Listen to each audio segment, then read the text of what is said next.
आज हम जो टॉपिक लेने वाले हैं ये हर्पीस के ऊपर लिया गया है और it's a type of viral infection.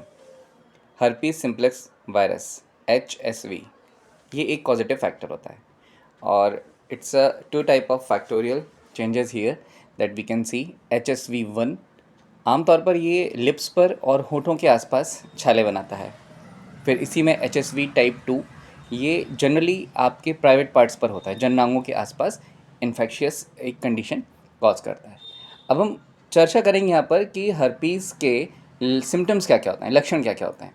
तो हर्पीस में होने वाले जो चेंजेस आते हैं वो इस तरह से आते हैं कि यहाँ पर छोटे दाने और छाले उभार के तौर पर दिखाई देते हैं और ये सभी एक watery discharge kind of liquid से, छोटे छोटे पानी से भरे दानों से भरे हुए होते हैं।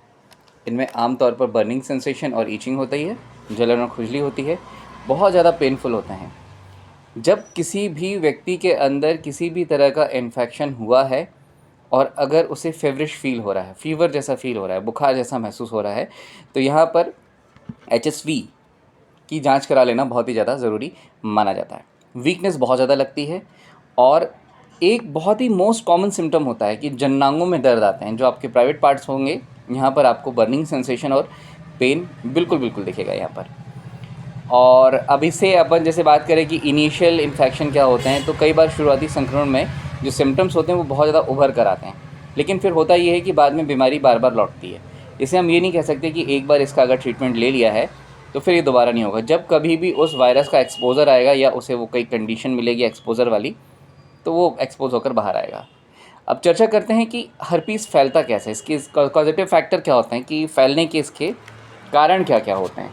तो सबसे पहला मोस्ट कॉमन एक कारण होता है असुरक्षित यौन संबंध, बिना किसी प्रोटेक्शन के और बिना किसी प्रीवियस बैकग्राउंड के जाने, फिर किसी इन्फेक्शियस व्यक्ति से संपर्क में आने से, कि ऑलरेडी जैसे एक आदमी को इन्फेक्शन है और उससे कोई व्यक्ति कांटेक्ट में आता है।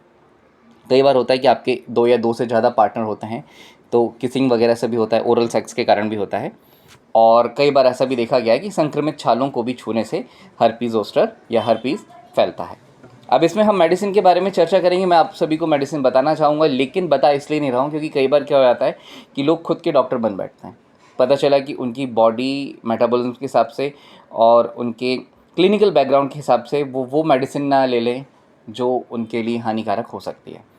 तो यहाँ पर जनरली हम बात करेंगे इसका बचाव कैसे कर सकते हैं। तो असुरक्षित यौन संबंध ना बनाएं, संक्रमित व्यक्तियों के छालों को ना छुएं, टच ना करें, तौलिया, रेज़र, ऐसे भी जो भी चीज़ें होती हैं जो आमतौर पर बहुत मोस्ट कॉमन देखी जाती हैं, घर में हम इस्तेमाल करते हैं, जैसे साबुन हो गया, तौलिया हो गया, तो टॉवल, सोप्स और जो जनरली रेज़र्स होते हैं, ये किसी से भी शेयर ना करें और अपनी पर्सनल हाइजीन पर बहुत ज़्यादा फोकस रखें, इम्यूनिटी को बढ़ाएं।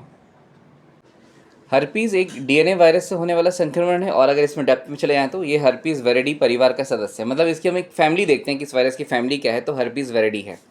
और ह्यूमन में हर्पीज़ सिम्प्लेक्स वायरस HSV संक्रमण करता है। टाइप 1 मैंने बता दिया, टाइप 2 मैंने बता दिया। टाइप 1 ओरल रहता है, होंठ और मुंह, चेहरे के आसपास के इन्फेक्शन होते हैं।